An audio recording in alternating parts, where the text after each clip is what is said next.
Chapter 101, The Grand Assembly. A busy sight could be seen across the four peaks of the frozen kingdom as nobilities moved around rapidly, convening towards the huge hall at the center of King's Crown for a grand assembly.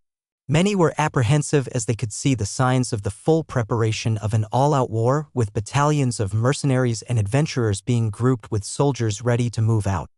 The throngs of humans and beastmen usually packing the streets below the four peaks were oddly silent as the air seemed to become stifling and oppressive. The demons that everyone was talking about were arriving. How many of them would be able to survive through this? The king's voice would address the entire kingdom. Magical devices that passed the sound waves from the floating king's crown all the way to the smallest niches of the frozen kingdom would get to hear the words of their ruler, the soldier, the mercenaries, adventurers, and the common people would all be getting addressed. In the large hall of King's Crown, Rourke was majestically sitting down on an extravagant white chair. Besides him were smaller but way less extravagant seats where two princes and a princess were sitting. They were the only ones sitting in the hall, as the rest of the nobles and powerful figures were standing upright on the left and right sides, leaving a clear path in the middle. There were golden stairs leading down from where the ruler of the kingdom was sitting, where many guards could be seen spread out. Among these guards were 8 battalion commanders that let out the powerful aura of epic rank, standing on either side of the king with their weapons ready to be drawn at an instant. King Rourke looked at these collections of people and recalled the reports he continued to receive about the advancement of the Demon Legion, as well their defense line that continued to be pushed back. His powerful voice rang out in the large hall and also throughout the kingdom. The first thing I will discuss is the issue of succession, where the ministers of affairs will note down my words to be inviolable from this moment on. Surprised looks were passed between the people at the mention of the succession of leadership. Wasn't it already decided that Crown Prince Aeneas would be taking the crown after his father retired? King Rourke looked towards his oldest son and well as his daughter before he continued speaking. Strike out the name of Aeneas Belmont as the next ruler of the frozen kingdom. Boom. Silence, shock, dumbfoundedness. The ministers scrambled to pull out an old document as the nobles moved around in shock. Nobles looked towards the face of Crown Prince Aeneas, who had a calm look despite the huge bombshell that directly involved him. The question on their minds was, what had occurred with the prince to cause this, and how was he not fazed by it currently?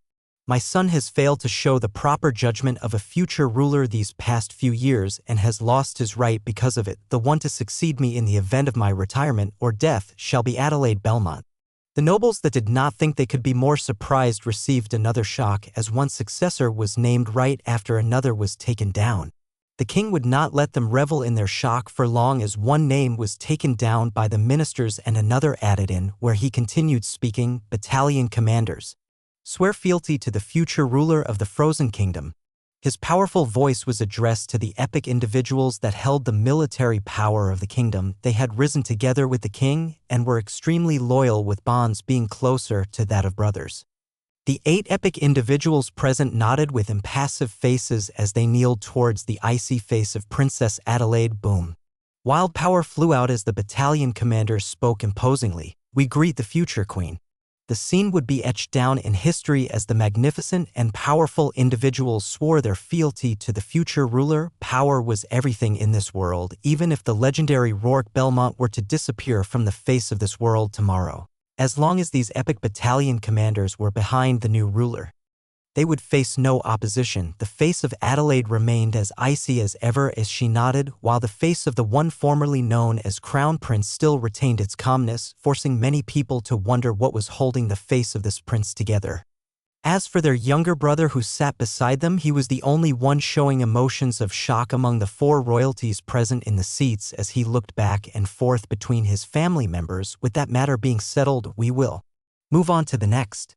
The strong voice of the king rang out once again. The voice commanded the attention of all people as waves of legendary power emanated outwards, almost bringing the weaker individuals in the hall to their knees. In the coming days, we will be fighting for the livelihood of our kingdom.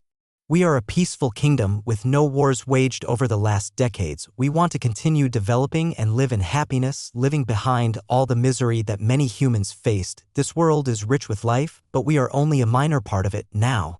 A force threatens to destroy all that we have built. Somber faces were apparent all around as the speech of the king continued. The shock of the change in succession was slowly put in the back of their minds as their attentions were brought back to the imminent threat they faced. We will fight to make sure that the misery they are trying to bring to our kingdom never reaches the fortress walls. The hate and war that these demons bring, we will shut it out. The strength of his voice seemed to be getting stronger as he continued, leading people and leaving them in a trance as they listened. My people, soldiers, mercenaries, and adventurers, I promise you now that we will fight with all our power to ensure victory against the demons. Our strength lies in our resiliency, our unity, and our humanity. Oh! The buzzing of power could be felt as the powerful individuals in the large assembly hall and the common people listening throughout the kingdom felt their spirits and power being raised. Defenders of the frozen kingdom, the demons who despise you, want to enslave you, and take all of the work you have built over the years, do not give in to them. You are the last bastion of humanity in this world of beasts. It is not an option for you to be taken down. So fight. Fight for the liberation of our people. Fight for the free land that we have created. Fight for humanity. Ahu!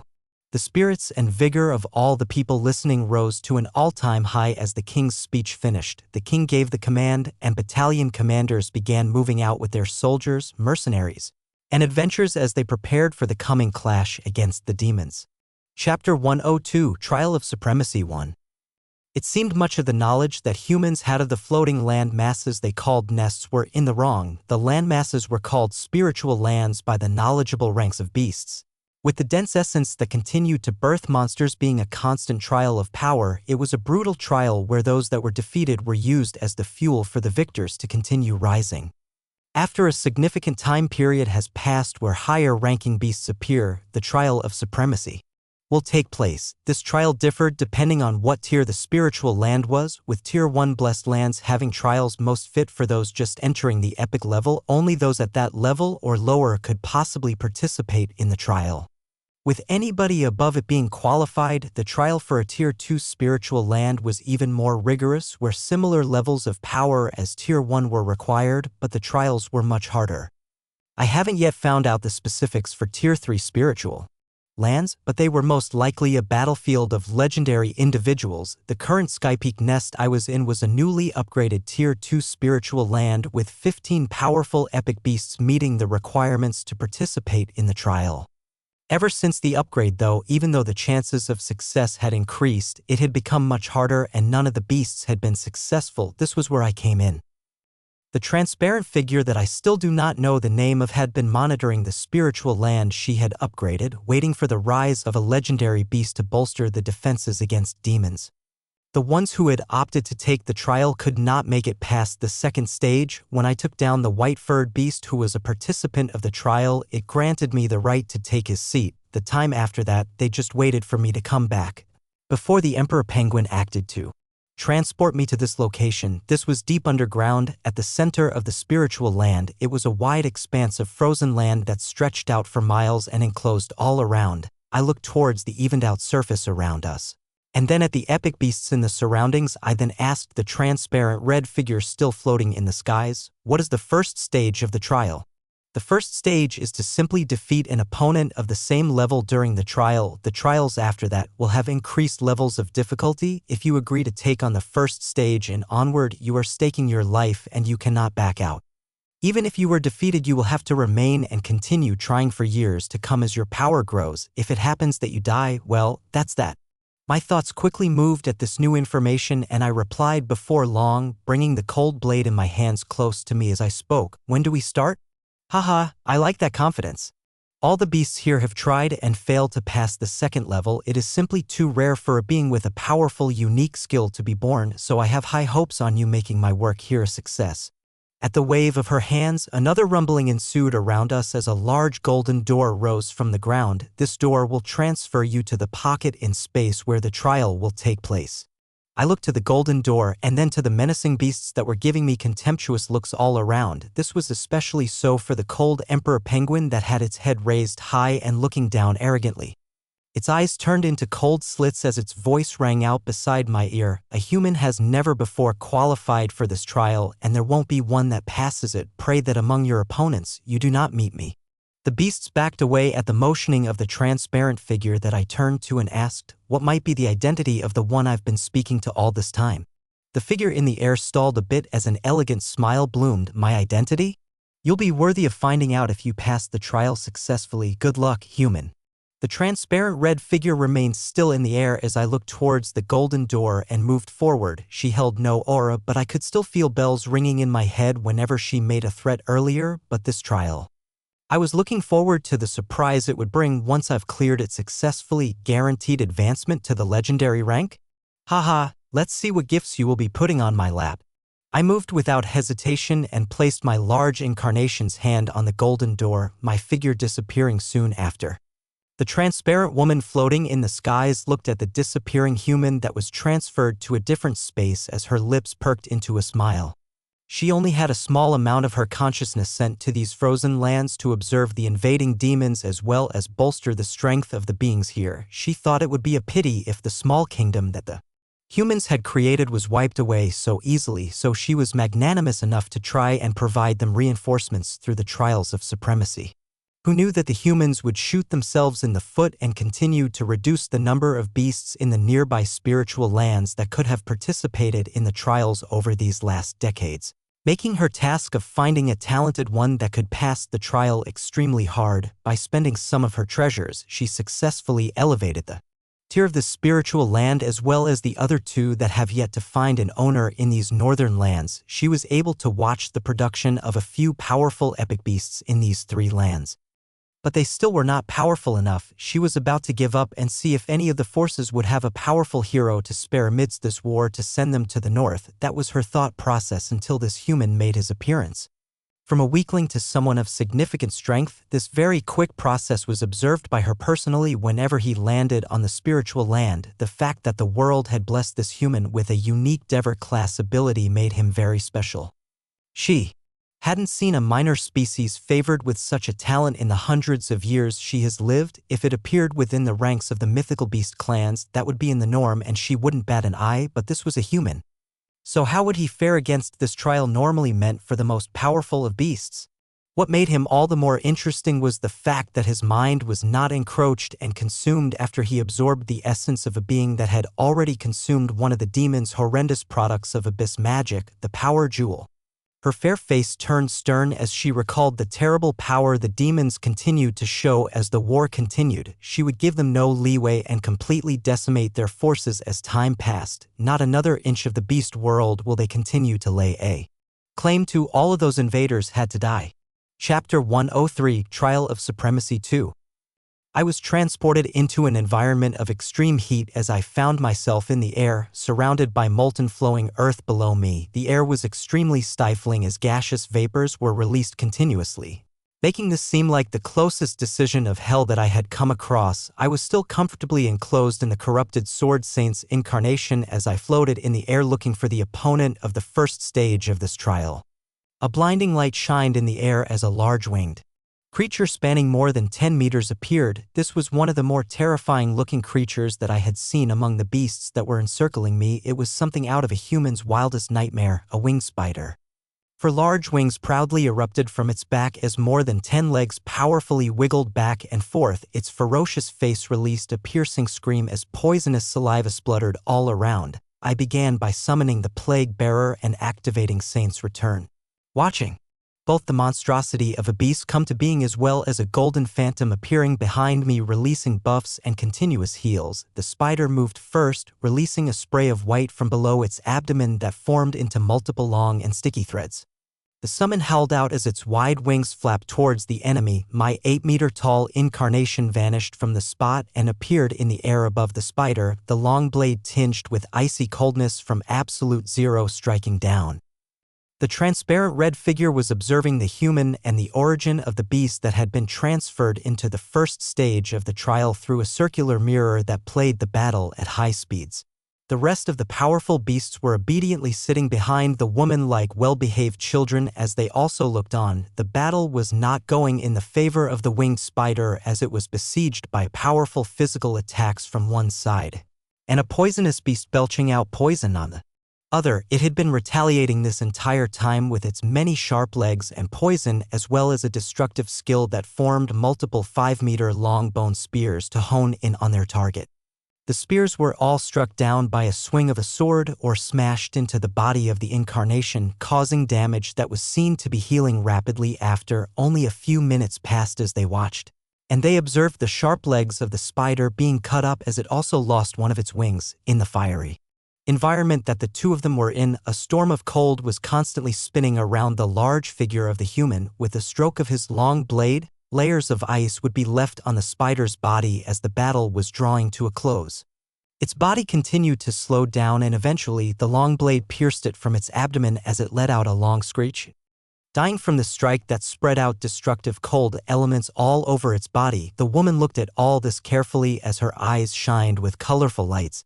This human gives no regard to the usage of energy and constantly erupts with destructive attacks that take down his enemy. But what is your strategy when you move on to the next stage?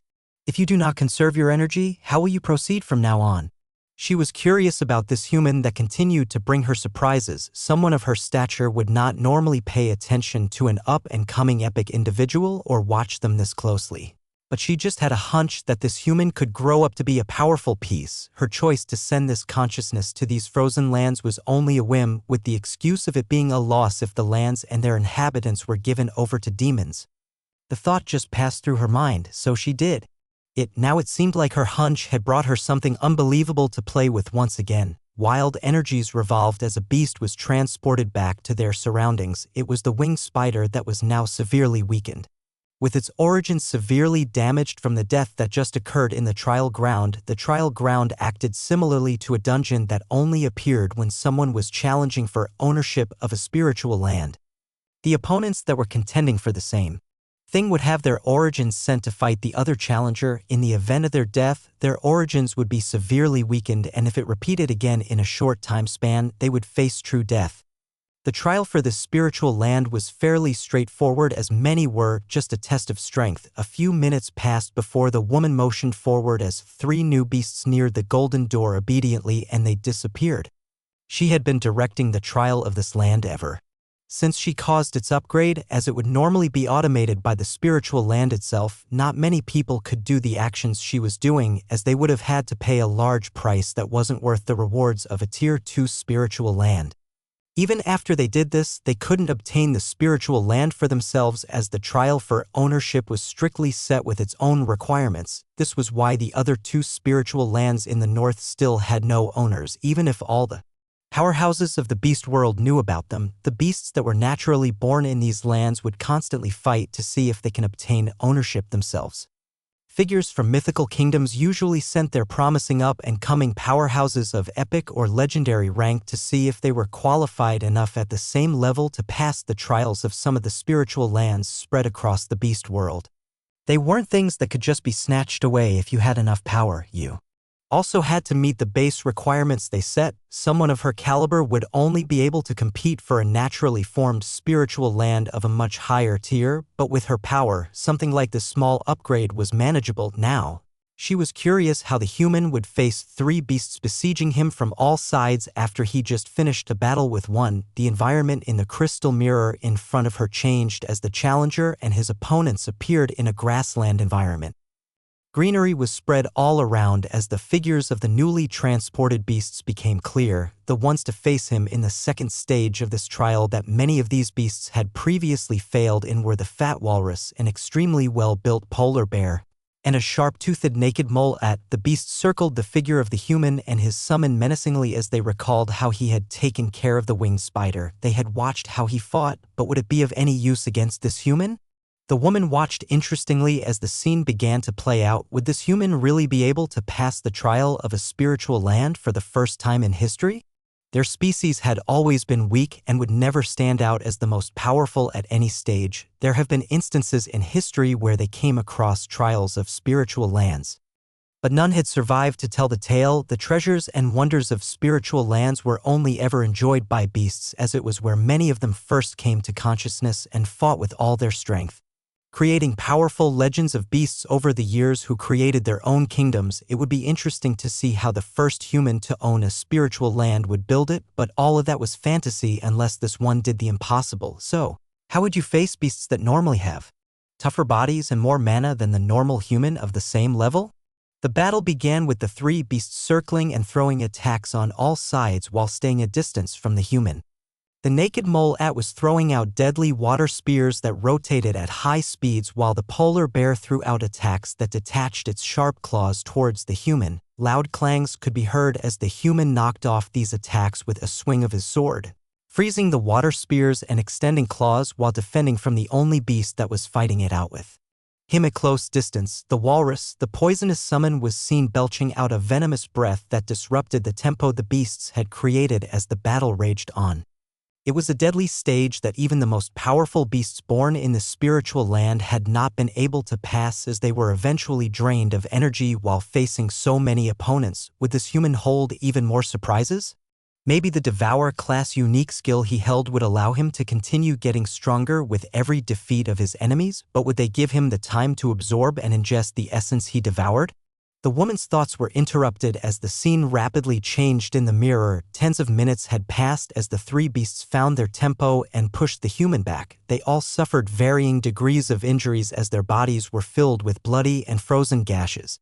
But they were still standing. The change that had occurred rapidly shifted the state of the battle as an extremely large iceberg was rapidly falling from the skies towards the beasts, with what seemed like a rain of bone. Spears targeted at one of the beasts with the goal of taking its life. On top of all of this, multiple rifts had opened in the skies as destructive lightning and flames snaked out towards the beasts. All of these attacks had a tinge of icy blue, unstable energies surrounding them as they all honed in on their targets. The figure of the woman was surprised at this sight, the other two attacks aside. It was the spears of bones she had seen not too long ago used by a beast that surprised her. The human's unique skill was able to absorb the essence of and replicate the core skills of his enemies this quickly. Chapter 104: Movement of Forces. The surprise from the transparent figure did not last long as she focused on the impact of the sudden change in the battle that would have grand consequences. The iceberg, filled with extremely hard and jagged surfaces, smashed down into the grassland, heavily damaging the beasts. Boom. The bone spears that were aimed at the naked mole had completely skewered the body of the beast. As the scene cleared, it let out horrible screeches as the pain registered itself.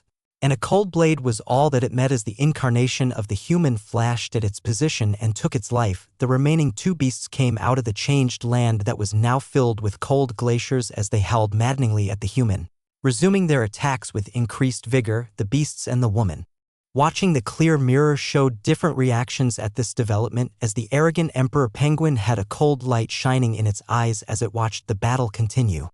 The woman was more surprised at the fact that the human was able to replicate the skill of the winged spider this quickly after defeating it not too long ago. She had watched as the collection of essence moved from the body of the dead spider in the trial and moved towards the human as it quickly disappeared in his body.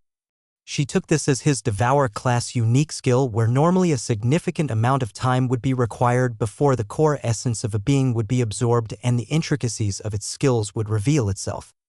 Yet, this human had done this entire process while continuing to battle. Her interest in this human grew more and more as she watched the ensuing fight.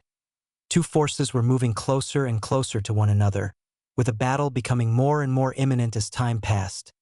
The legendary King Rourke Belmont had begun moving his forces to be stationed between the snowy mountains of Vallon County and Shadow Dukedom, where the Legion of Demons was bound to pass as they neared the Frozen Kingdom. The battalion commanders of epic rank had taken up multiple defensive positions as they waited for the arrival of their enemies on the cold battlefield back in the Frozen Kingdom. The recently initiated royal guard that was formerly called Captain Reiner was on Cloud 9 as he circled the manor of the former Princess Adelaide that was now the Crown Princess. He had never thought in his wildest dreams as a mercenary that he would come to guard such a noble person. Since the word of the king, the guard surrounding the snowy peak vastly increased as much of the forces of the kingdom were moved out to meet the coming enemies.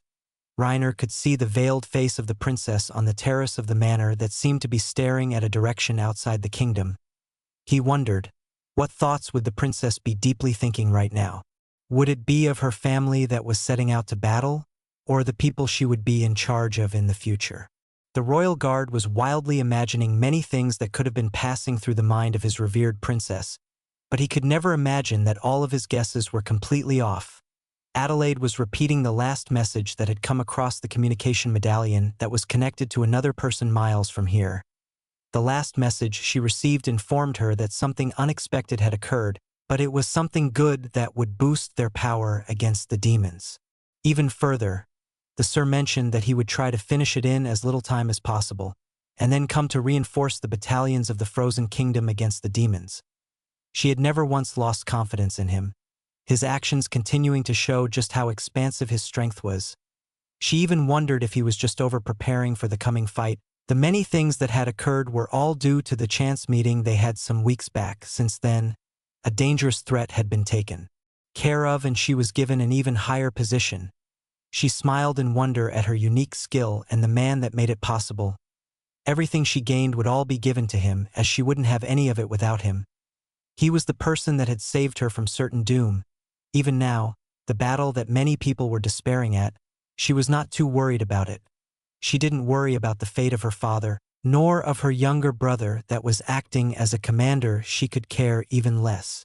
For the worm of an older brother that was taken along as well, her gray and murky fate had slowly been changing over the past days, and so would the fate of the kingdom. She was even thinking further ahead past this battle as she sent commands to her people to start preparing a few things that would be instituted and used after the end of this battle. Her unwavering trust in one person was something impossible to find unless someone was uniquely in her position. Rourke looked to his first son that was riding on a horse beside him with a calm expression. He knew his son very well, and forced himself not to show any affection after the reprimanding actions he took. Stripping him of his right to rule was more than enough for now. You will follow me closely and learn how I command the forces. Your position in the future will be a battalion commander as soon as we get the resources to increase your rank. There was a brief silence as the king's voice rang out in Aeneas' ears before his reply came. Yes, father. The eyes of King Rourke turned into slits as he carefully looked at his son that seemed to have lost all emotions. Take this opportunity to learn and leave your mistakes behind. All I am doing is for the good of us all. This, you will understand in the future. The conversation finished as the king kicked his horse and moved forward. Checking on the movement of his forces, Prince Aeneas followed close behind, a barely discernible whisper leaving his lips. You'll be doing what is best for all of us too, father. The human army moved to their positions as the demon legion continued to pass through the cold mountains. At the forefront were red beasts that carried many figures of demons. The 5-meter beasts had thick black fur and seemed like bulls. These were the demon ox that were commonly used as the mode of transportation for demons. Droves of them stepped on the icy ground as a low thrumming hum could be heard from the mouths of demons. Goom. Some were riding on the demon ox, those of lower tiers were walking on the icy ground with an impassive expression, and others were high in the sky bracing the cold winds with no problem. Other beasts such as large Komodo dragons and mephitic turtles were dangerously carrying even more demons as they moved forward. Goom. With every step they took, the thrumming hum rang out again, scaring any nearby beasts and leaving behind an imposing air as the army advanced. The average height of these demons was 2 meters, with some exceptional ones slightly taller and bulkier. Most had fair faces with variations of horns pointing out from their heads. Their bodies were covered in dense red armor as they carried heavy weapons or unstable staffs in their hands. Among their forces, bulky orc commanders and goblin kings could be seen, with a variety of other powerful species standing by their side. Demon King Gremory was seated on an exquisite chair atop an even larger reptilian beast as he enjoyed being fed delicacies. The closer he neared the lands of the Frozen Kingdom, the more excited he became. He had to relieve his hunger multiple times because of it. He really was too excited as he looked forward to the show about to play. A malevolent smile appeared on his face as he thought of faces these humans would make as this play reached its peak. Haha, this battle couldn't arrive soon enough. Chapter 105, Making History 1. Powerful figures were watching the ending of a perilous battle with rapt attention. In the scene being shown on the wide glass mirror at the depths of one of the spiritual lands in the north, a large walrus was seen rolling with its last breath. In the destroyed grassland, the bodies of a naked mole at and polar bear could be seen alongside poisonous puddles of pus and molten ground. The thick skin of the walrus was finally pierced, as even with its resistance to the cold, frozen gashes were present all over its body as it vehemently moved even to its last essence. An excessively large incarnation holding a sword was shooting down like a star, the blade aiming true and bringing an end to the second stage of the trial of supremacy. The weakened bodies of the three beasts that were participating in the trial flashed out soon after as they breathed heavily, still recalling the feeling of the cold blade, poisonous breaths, powerful falling icebergs, and chasing lines of thunder and lightning. This was not to even mention the feeling of despair as they watched their enemy constantly heal from the wounds they inflicted as if it was nothing. Their origins were severely weakened as a part of themselves was taken with their deaths. This was something they could not control and had to act as the defenders the moment they chose to contend for the seat of the champion. The transparent woman overlooking this particular trial was looking closely at the dissipating incarnation as the human grandly appeared in the trial space. His face looked somewhat weary and yet seemed excited at the same time. She smiled at the sight and sent out a command. The final stage will start in an hour. You, and you. Her hands pointed to multiple figures of the beasts that were watching the matches so far as they rose up somberly. If this human were to really pass the trial of supremacy, the consequences for them would be huge. They would not allow this to happen. I was holding down my ever-so-increasing excitement as the fight between three epic beasts finally finished. I had gained 2 more epic skills that were in no way less powerful than the ones I continued to receive from this floating land that was actually a spiritual land. The beasts this time dropped a skill or an item each on top of the cores, making me assume the area I was transferred in was similar to a dungeon, as the repetition of getting 2 skill books or items from epic individuals did not repeat itself. This would be fine though, as there should be a ton of surprises I don't currently know and would find out as soon as the next stage is finished. No new contenders or a change of scenery occurred, as it seemed like I would be given a breather. I've been making sure to hold back and not show all of my cards, as I wasn't sure if the powerful woman controlling things or the beasts could observe everything in here. Corrupted Sword Saint's incarnation was turned off as I observed the new skills and items while absorbing the epic cores to max my attributes from these last 3 beasts, as well as the first winged spider I faced. I was able to gain 2 items and skills on top of a few cores. Bone Spears. Your knowledge of death is increased as the bones of the dead form at your command. Soul burn effect is applied to those struck. Bear Emperor's Fur. The luminous fur of the Bear Emperor surrounds you and grants you protection. 300% defense. All body covering is applied.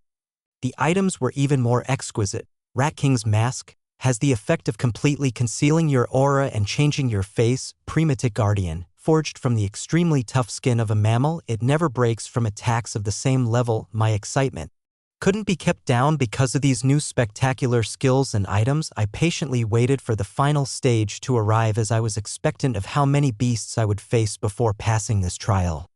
Something like this could only be passed by the toughest beasts that dominated the epic stage with their defense and offense, and I was bulldozing my way through because I had just that and even more.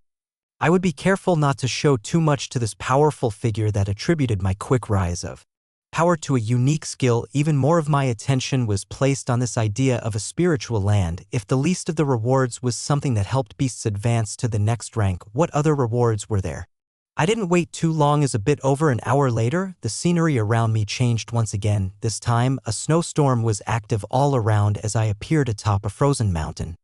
I looked forward to the next opponents as I activated my old and new epic skills together for the first time. The incarnation of the Corrupted Sword Saint descended as my body fully gained control of the massive 8-meter figure. Bear Emperor's Fur was cast next, the incarnation undergoing a change once again. This time, sleek white fur sprouted out, fully covering the entirety of the large body, even the horn on top of the head seeming like a furry white bump. The fur glistened in the light as Absolute Zero was also activated, increasing the glorious white sheen even more. I equipped the Prismatic Guardian Shield and watched as it expanded to 5 meters, becoming the same size as the blade I held. I looked like a glowing white-furred beast as my large figure towered in the snowy surroundings while holding a long blade and a large shield. The environment even further improved. The roiling storm of destructive ice elements caused by Absolute Zero to go wild. I was fully ready as 5 figures flashed into the frozen mountains nearby. The Emperor Penguin was at the forefront as it looked at me with extreme caution, its eyes that normally shone with arrogance fully alert. The other 4 were the Arctic wolf, a white mamba that was larger than 10 meters with the most vicious yellow eyes I've come across, a snow leopard with glistening white fur, and a dangerous wood frog that shone multiple bright colors of light. The fight began rapidly, with the beasts not even getting near me and separating far from each other, circling me on the frozen mountain peak. The Emperor Penguin at the lead had his body shining in a dense silver light as its large flippers shone menacingly, its voice ringing out, "I won't be the cause for the incident of the first human owning a spiritual land. Prepare yourself, as we will be going all out." The cold voice was heard clearly from the sleek beast as the moment it finished, its large figure disappeared. I smiled at the encirclement of beasts as I felt all the skills wrapped around me. The large blade in my right hand glistened as I also disappeared through instant transfer, my first target being the poisonous wood frog. Chapter 106, Making History 2. Enfeeble was the first skill that landed on the poisonous wood frog, unexpectedly slowing it down and causing it to lag, allowing the swing of my sword to pierce into its body and leave a gash. Each swing of my sword carried with it an S-rank skill I didn't think I would be using, Smoldering Sword Strike, that added another layer of damage to the already destructive sword. I flashed away in an instant as attacks from the other 4 beasts landed in the location I was just in, crisis avoidance working in full force, letting me know where they were all coming from. Instant transfer was used repeatedly as I flashed to the Arctic wolf next, stopping the deadly ice beam it was about to shoot out once again. I used another skill I never thought I would have the chance to use to smash into the face of the wolf with the full force of my boosted physical damage by using the rank S shield slam I received and never used a while back. Boom. The strike reverberated out as the wolf's mouth lost a few teeth and became bloody. Corrupted Sword Saint's incarnation's physical damage and speed boosts were nothing to laugh at. I was watching the entire battlefield with constantly shifting regal archer's eyes as I saw attacks honing in my location again. This time the Emperor Penguin flashed right above me, letting out a deadly strike with its wide flippers. The other 3 beasts neared the location to land their attacks as I smiled and transferred away once more. Their attacks only met air, but not for long, as a humongous iceberg smashed into the location that I just left. Boom. The impact caused the beasts to become disoriented and lose their momentum as jagged glacial spears pierced onto some of them, and they were about to rise when the shadow of the 30-meter iceberg appeared again. Ruea. A screech came out of the Emperor Penguin as a hazy silver light emanated outward from his body and covered the nearby beasts, transporting them far away in an instant. Boom. The iceberg smashed down to one unlucky white mamba that wasn't close enough to the penguin. Without letting them have any time to recoup, the large white snake only felt pressure as above the broken glacial chunks. A poisonous breath barreled down towards it from the mouth of the plague bearer. The battle was fast-paced as I acted to be sure that no time was given while I flashed around all over the snowy plain. Thought acceleration was churning at full capacity as my white-furred figure flashed at the poisoned and injured white mamba, and the blade layered with destructive ice elements pierced its disoriented head from top to bottom. Squelch. A horrid sound came out as the blade jaggedly tore apart the head of the beast, the freezing touch spreading throughout the muscle and brain matter, finishing it instantly. I pulled out the large blade and stood upright, looking at the 4 remaining beasts at a distance. A dense essence of light had already flown in my storage pouch. That was 1 down. My next target was the snow leopard that had been shooting what seemed to be a combination of wind and ice blades to every point I appeared. They appeared as jagged crescent blades that exploded on impact. I instantly flashed to its location as my sword deflected the icy blades that appeared right in front of it. The plague bearer was getting ripped apart as it held off the 3 other beasts behind me, soon exploding in a shower of poison that showered everything nearby. It was fully summoned again in the next second as I continued to slash even faster at the leopard in front of me. All of its evading was for naught as the storm of destructive ice elements slowed it down, with every strike that landed wounding it even more. When it seemed to be making its last-ditch attempt and a green light surrounded it, Enfeeble was cast and the momentary delay would be all I needed. Bone Spears was casted as more than 10 extremely large spears letting out pulsating dark energy rush towards the beast. Multiple rifts had also appeared behind it as flames and lightning pierced it from the back, with my sword coming down from the front. Boom. A whining sound was the only thing that was then heard as the second beast fell, essence filling up my storage pouch once again. The Emperor Penguin appeared a moment later as its flippers struck out again. The deadly light collected on it, being able to slightly injure my large body that was layered with a ton of skills. I observed the other two beasts to be tangling with my plague bearer, so I simply sent another iceberg their way to keep them busy. Both my summon and beasts were smashed down, with the summon exploding right after to just increase the pain before it reappeared brand new in a few seconds. My frozen sword met the strikes of the penguin as we moved around at high speed. Each strike was deadly enough to shave off the surrounding landscape and leave behind restructured frozen landscapes as the penguin disappeared and reappeared multiple times around me. Any strikes of his that landed would quickly be closed up by the constantly active Saint's return. The battle continued. Like this as the two other remaining beasts, the Arctic wolf and wood frog, blasted out of the frozen glaciers. The sight that met them only caused them to despair as the plague bearer was right on top preparing another poisonous breath, while near them were the two bodies of dead epic beasts that were moving again, their eyes blank and bodies a deadly shade of green. The Emperor Penguin screamed again as it looked at this losing battle and the strikes that were not very effective, its entire body shining a silver light that formed into the shape of a blooming flower which exploded between us. Boom. The impact occurred around the same time as the moving corpses of the first two killed beasts wrapped themselves around the Arctic wolf and wood frog, the explosion of the epic beasts taking the already injured ones to their deaths. The snowy battlefield was silent as the Emperor Penguin appeared above the skies where the poisonous explosion occurred.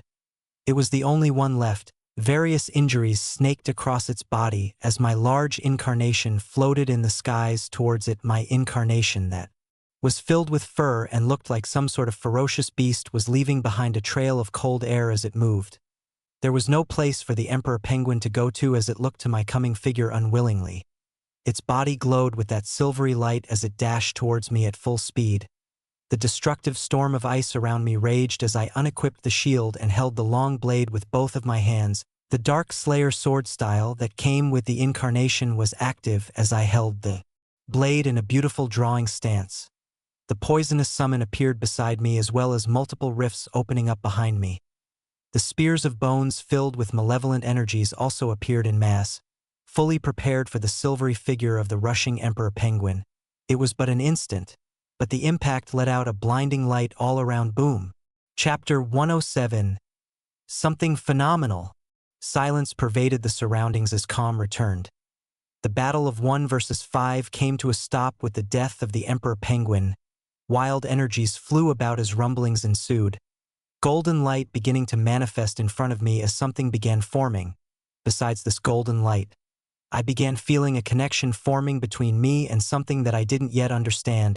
When the connection was on the process of being established, an extravagant amount of information was squeezed into my mind as a scene similar to when I cleared a dungeon for the first time in this world repeated itself.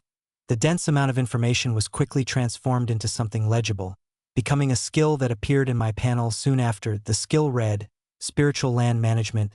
Too many things were happening all at once as the connection I felt intensified, the essence around me that was flaring up gradually settling itself down. When everything finished, I found myself breathing hard as I realized the identity of the connection. I could feel a pulse of something spectacular resonating with me. This was the spiritual land. My shock only continued to increase as the golden light that was shining in front of me finished forming into an ancient-looking golden stone. It had a few crevices and cracks, but it floated imposingly in the air. This was the largest core I had ever seen. And my heart rate increased as I confirmed its identity, aged legendary core. I wasted no time as I quickly grabbed onto this huge core, watching the blinding light flow into my storage pouch and transform into a golden skill book and a few smaller cores. Besides these cores and golden skill book, there were a few other skill books and items that I received from the deaths of the 5 beasts. I was planning on taking a look at them right then and there when I received a signal that I would be getting transported from this trial space in the next few seconds. The scene changed again as I appeared back into the flat frozen landscape where the transparent woman and the epic beasts were in. I observed the golden door I had previously touched to start the trial gradually fade away as snowy white plants began to sprout out of our surroundings, the landscape changing yet again. The only difference this time is that I knew why it was happening. A sonorous voice rang out right then and there. Haha. The first human to ever own a spiritual land has appeared through my hands. Good. Her words confirmed the things happening were real as I thought to the connection I felt between myself and this floating landmass. It seemed like I had a tremendous amount of influence on everything on here, making me entirely shaken and surprised. I looked towards the many epic beasts in the surroundings, the emperor penguin and others appearing once again. Although their faces were ashen and showing extreme weakness, the trial space really was something similar to a dungeon with our origins being the one sent in, so these beasts did not face true death when they died there. I smiled at this as many thoughts sprung around in my head. The beasts, seeing my gaze towards them, slumped down to their knees unwillingly as they bowed, their dense voices rushing out. We greet the spiritual landmaster. I had a bright smile on my face as I continued to wrap my head around this fantastic situation. I placed my attention to the figure of the woman and said, "Thank you for all the help. It was all you really. You passed the trial that many of the beasts in this generation couldn't and showed how you excelled for people of the same stage. I'm curious to see how you will fare when you fully step into the legendary rank. As for this spiritual land, it is very complex and should take you a few weeks to get a handle on how to properly manage it. I'll tell you now that if you use it correctly, the benefits you will have will be boundless." The figure of the woman was gradually fading as her words rang out. If you successfully pass the battle with the Demon King moving in the north, head towards the mythical Phoenix Kingdom. We could use a powerhouse of that level against the war with the demon forces there. As soon as her words finished, her figure popped away into nothingness, but not before I heard one last thing. "Oh, and treat these beasts kindly. They are one of the keys to upgrading your spiritual land." Her presence was fully gone as I looked around the changing surroundings where the colorful white grass had spread all around as light began to illuminate the center of the spiritual land we were in. I was excited to check the skills I gained from the death of the epic beasts and the legendary core, but the skill that took most of my attention after the figure that never told me their identity disappeared was the skill about managing the spiritual land.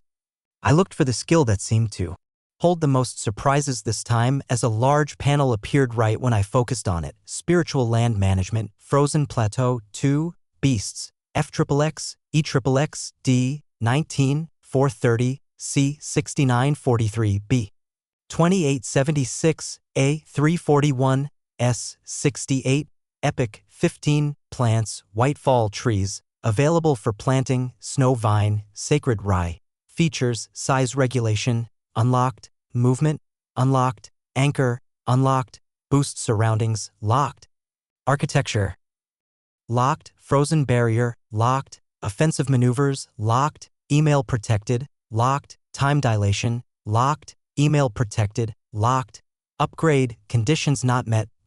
I didn't even know where to begin as I looked through this skill. It was actually classified as a unique skill, but that wasn't the biggest surprise. I was looking through all the functions below the skill that seemed too amazing to even fathom. I confirmed the name of this Tier 2 spiritual land to be the Frozen Plateau. And the things I saw below it made my heart go wild. A multitude of beasts were shown in large numbers, as well as many other functions I would have to spend some time to get used to.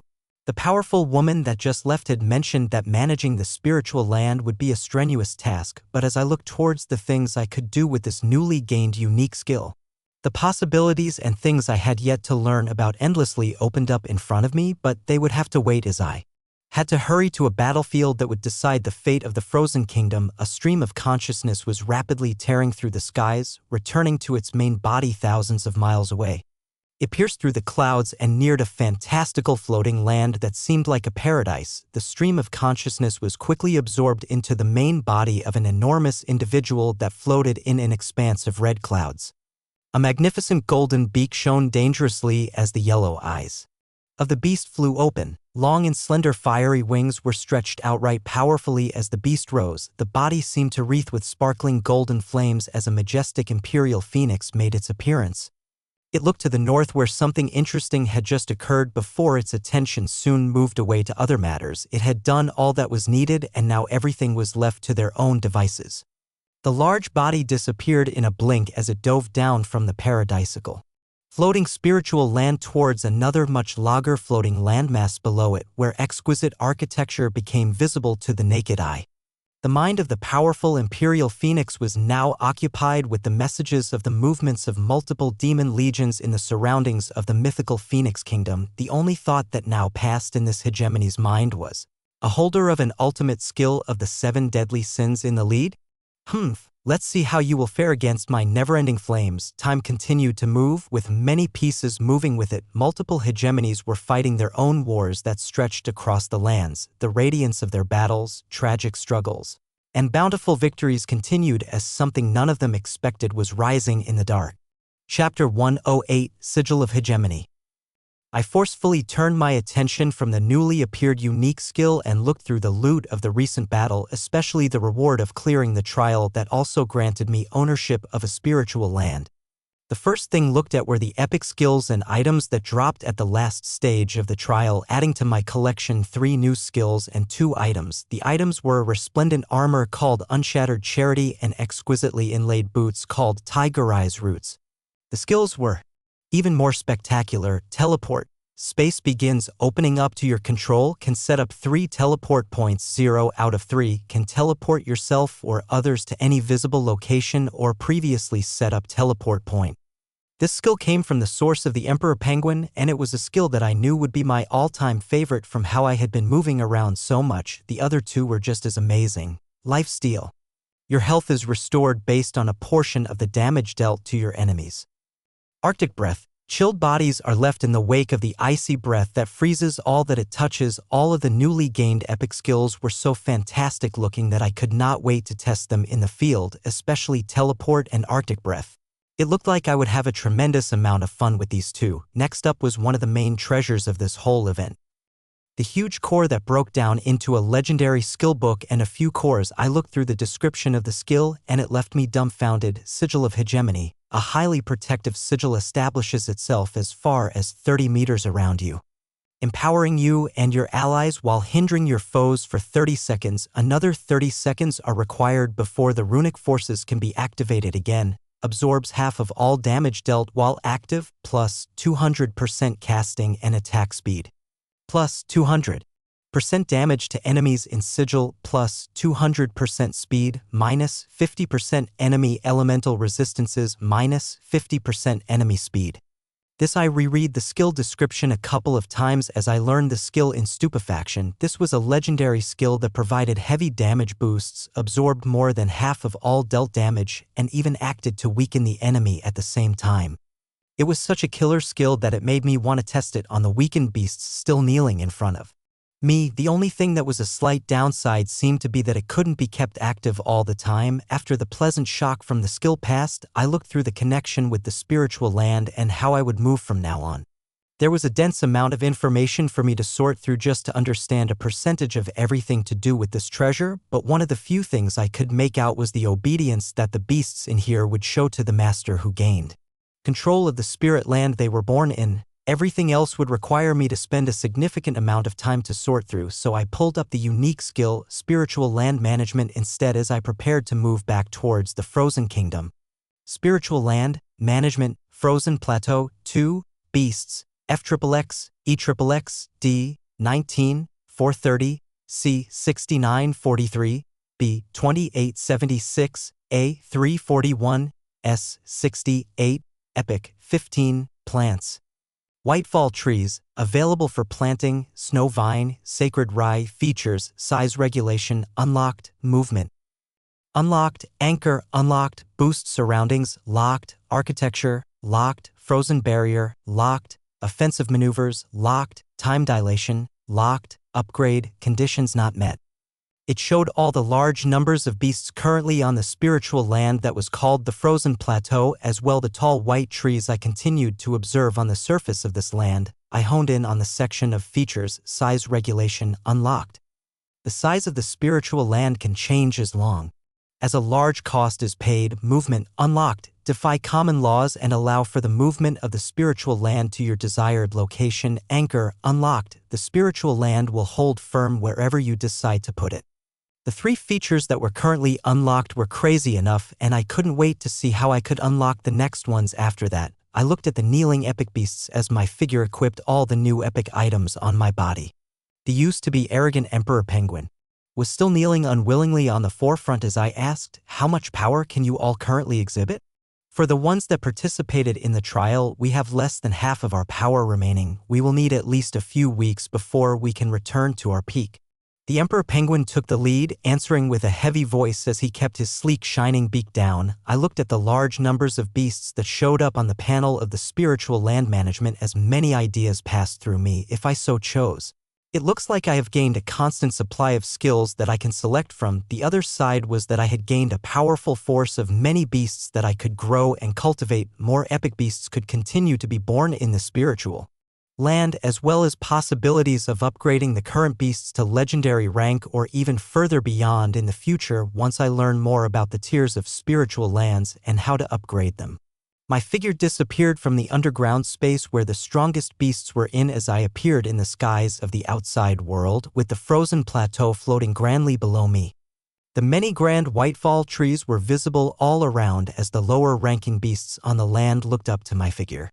In the skies, a woo! Sounds of many beasts rang out as they felt the new owner of the spiritual land appear in the air. I looked at the grand sight of the glimmering snowy land beneath me as I concentrated and used size regulation for the first time. The floating landmass trembled as a blue light spread out to cover it, and I watched as it visibly shrank down from its large size and became smaller and smaller. I could feel a tremendous amount of essence multiple times than what I usually use to cast epic skills, constantly going towards the activated feature of size regulation. The reserves of energy that continued to condense towards the center continued to be used for the maintenance and growth of the spiritual land, with me providing the required mana to use the features listed under the unique skill to effect it. I recalled the powerful woman's words about how complex attacks of taking care of a spiritual land would be and smiled while I watched the continued shrinking of the land below me through a feature of the skill, spiritual land management. It looks like I might have just found another crazy skill that in no way fits the norms. While watching it shrink, I also activated the function of movement and watched as the land continued to shrink, until it eventually fit in the palm of my hands. The spiritual land that was larger than an entire city fit in the palm of my hand. I continued to be astounded by the fantastical things I never would have thought to be possible. What else would this amazing beast world have in store for me? Chapter 109, Unexpected Combination. After being amazed at the small floating landmass that I held in my hands, I used the third function that was also unlocked. Anchor was used as I sent a command again, spending an exorbitant amount of mana, and watched as the spiritual land attached itself to the right side of my epic armor. I moved around in the skies and watched as no movements or issues occurred to the spiritual land. I even went as far as using teleport for the first time, watching as a silvery light quickly spread all around me, my figure disappearing and appearing a few miles away right after. Still, no problems had occurred. I laughed at this amazing sight as I carried the shrunken spiritual land with me towards the frozen kingdom while testing out teleport.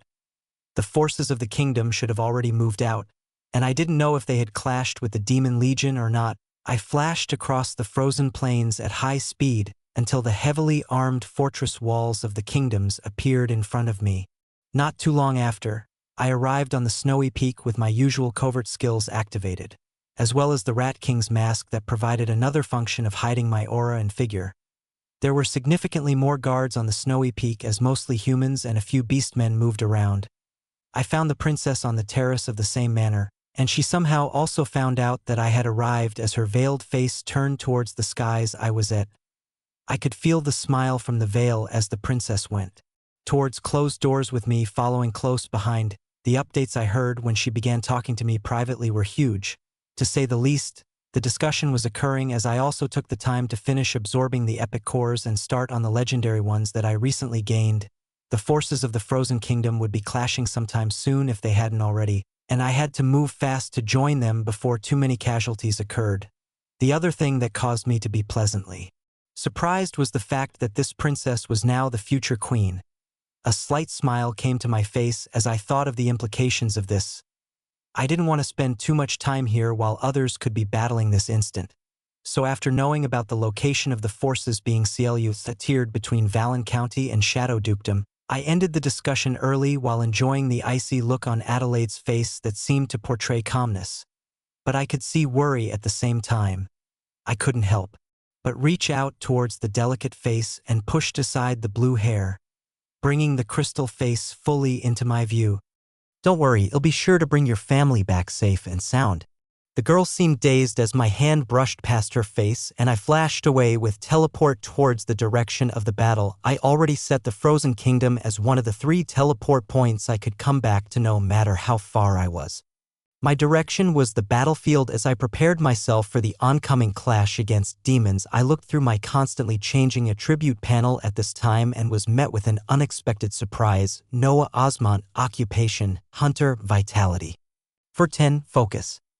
None, strength. For 18, skills. A, flight, 100, instant transfer, 100, pain resistance, 100, recorder, 100, language comprehension, 100, lion's roar, 23, water barrier, 100, pierce, 100, executor's speed, 100, sense heat source, 100, silent communication, 75, regal archer's eyes, 100, cook, 38, A+, arctic zone, 100, relegator spear, 23, immutable regeneration, 100, abstruse cover, 100, barrier of illusion, 100, paladin's blessing, 11, pursuing infernal lightning, 1, S, protection of the wounded, 100, flash, 79, aura of belligerence, 88, enfeeble, 89, phoenix arrow, 1, shield slam, 8, obfuscation, 88, rune of defense, 88, dragon scales, 88,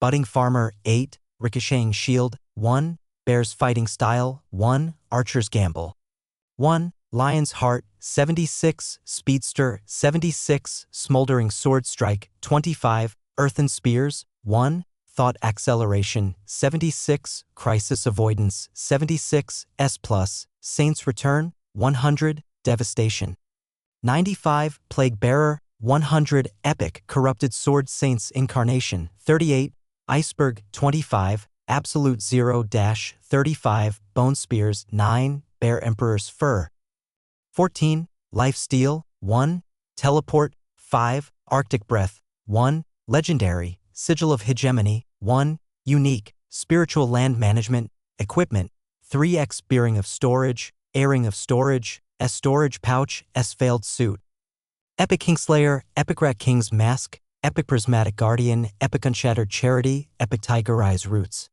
Skills that I had been actively using so frequently and a few that were always activated had long reached the required proficiency for combination, abstruse cover and barrier of illusion. Were quickly combined to give the rank S illusory cover. The biggest surprise that occurred next was me putting the seemingly incompatible skills of Summon Plague Bearer and Saint's Return that should have been polar opposites. And yet the skill combination shone a blinding blue light, an unexpected product coming out right after. Summon Holy Blight, a being that should not exist, releases an aura that surrounds itself and the summoner, providing constant healing while releasing destructive and poisonous plagues on its foes. Among its tools are Noxious Breath, Zombie Master, and Two-Faced. The skill made me stop my constant teleportations towards the direction of Valen County and Shadow Dukedom as I gave it an even closer look. I couldn't help but summon the beast right away to see just how insane it had become now that it was epic. A malachite runic circle twice as big as it was previously came to life. This time colors of gold were inlaid with the abundant green. The formation of this new summon was grand, as when the light died down, an even larger monstrosity that now neared 10 meters came to be. It now seemed like a humongous green humanoid with runic tattoos of gold all over its body. The wings on its back were now bright gold, filled with thick muscles that dangerously flapped in the air. Uhu. It let out a deadly shockwave as it was released for the first time since its upgrade. The waves of power it released were much higher than even the Emperor Penguin at its peak. I didn't think my excitement could increase even more. but I was curious about its additional skill besides the ones that had a name change but still held similar functions with many more additions. I sent the command for it to use Two-Faced and watched as an amazing sight opened up before me. The nearly 10-meter-tall green-gold monstrosity shrank down to 2 meters with a blinding light, and the result was as if I was looking in a mirror. A figure with long black hair and golden wings of light that held a face that was 99 similar to mine made its appearance. My face, or really its face, seemed to hold the most compassionate gaze as the whole body was letting out a sheen of golden light. This was the poisonous abomination? Haha. I laughed at the unexpected usage of the Two-Faced skill that this upgraded Holy Blight could use and rushed towards where the battle was occurring with even more vigor as many ways to use my new skills played out in front of my eyes. As I continued to teleport across the frozen plains, I found that I was self-reflecting on the things I was currently doing. I began this journey because I felt weak and cowardly, and I wanted to change that. I moved with even more conviction when I received the information on the enemies that had caused all of the death and destruction that took away the lives of my family and many more people. Now, even though all of those reasons were still what carried me forward, I also found myself looking forward to even more of these fantastic things I continued to experience, the ability to cast the amazing skills that I continued to gain, magical environments like spiritual lands which held their own secrets for me to unravel, the foods and cultures I come across, and the many people I met along the way. Even with the goal of getting back against my enemies, I also enjoyed and looked forward to experiencing all of these great things while I moved along in this journey. I was just touching the rank that was legendary at this point in time. Which rank would I reach months or years from now? There were too many things for me to look forward to and unravel, and I couldn't wait. Chapter 110, The Illustrious King, Rourke Belmont. Sometime before, in the cold mountains between the Valen County and Shadow Dukedom, lines of soldiers, adventurers, and mercenaries were filling up a wide path between two large mountains. This path was the only way to pass through to even get near the counties and dukedoms surrounding the Frozen Kingdom unless you wanted to trek through the dangerous mountains. Horses and other magical beasts were standing on the side of humans, patiently watching for the forces of demons to arrive. King Rourke was in an enclosed tent talking with a few battalion commanders when a blaring horn rang out. Through everyone inside the tent stood up imposingly as they looked at each other, knowing the battle was about to begin. King Rourke took the lead as his body began thrumming with wild energy, heading to the front lines and instilling a sense of power to any people he passed. A few miles away from them, large groups of beasts could be seen as a terrifying sound also began to echo. Goem. The sounds of their heavy steps were not the first thing that reached them, but the extremely clear droning sound that continued to come out every few seconds. Ghuum.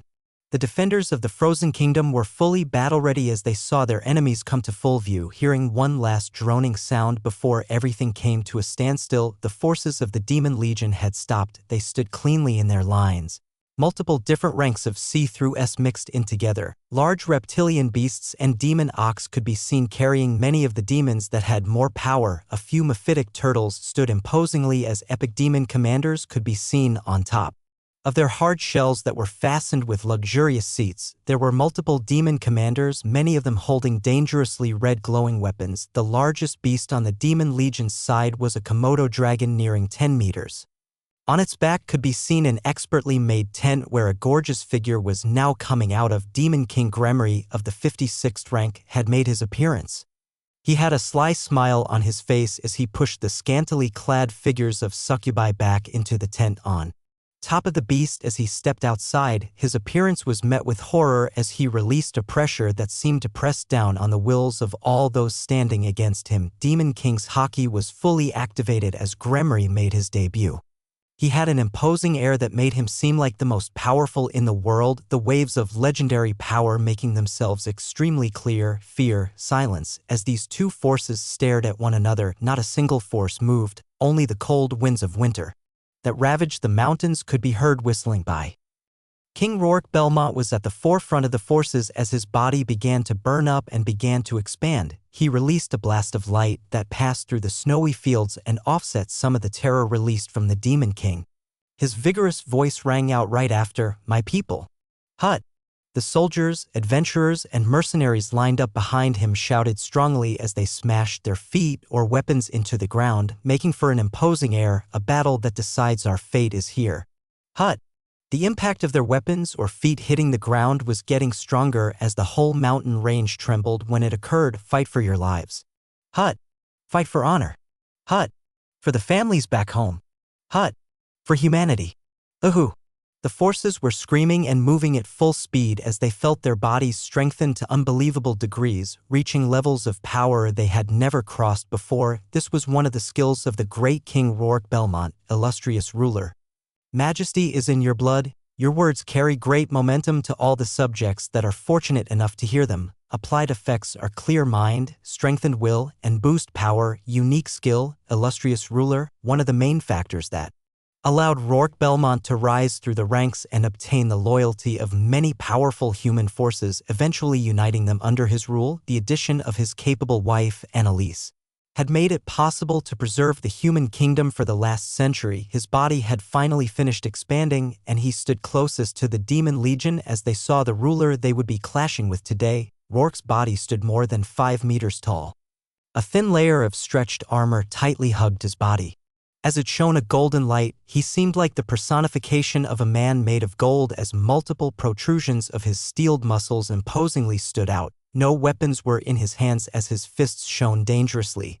Seemingly more dangerous than any sharpened blade, this was the legendary skill that all those who stood against him feared. Gold Man, overcome the limits of your body as it is strengthened to its utmost potential, plus 300% physical damage, plus 300% speed, plus 300% armor, plus 300% healing effects. The elusive power of gold follows all of your attacks. His gold figure let out swirls of wild power as his eyes found their target, and he disappeared from his location. The battle had begun. Boom. The scene was too fast to catch, but the Trias King has already reached the center of the Demon Legion, his fist directly clashing against the legendary Demon King Gremry. The Demon King had a wicked smile on his face as his palm met the glistening gold punch. The entire tent behind him was ripped to shreds as a gold force traveled all around the area. The weak succubi that were still in the tent atop the beast found their bodies becoming shredded as they turned into messy pulps of blood and gore. Demon King Gremry looked at the gold human in front of him with a curious smile, not caring the least about the deaths of all the playthings he brought with him. The demon commanders on their own beasts saw this clash, but they had full confidence in their leader and focused their rush to meet the battalion commanders of the human forces. Clashes began to occur between the two armies as all sorts of elemental attacks roiled out. Arcs of lightning could be seen in one location while huge waves of water smashed down and drowned the demon forces.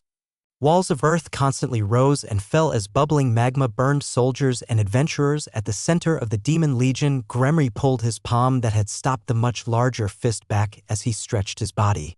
Treating what was about to come as a light exercise, this was arrogance. Of an extreme degree, this was arrogance born out of trust in one's own dominating strength. The body of the Demon King lost its upper layer of clothing as his red chest and abdominal muscles made themselves prominent. The horn shooting from his head shone in a dangerous red light as he laughed. The king in the north, entertain me with all your best, for I have been truly bored so far. The illustrious king was not one to be told what to do, as even before the words finished, the tight golden body moved dangerously and a ferocious axe kick smashed into the head of the Demon King. Boom.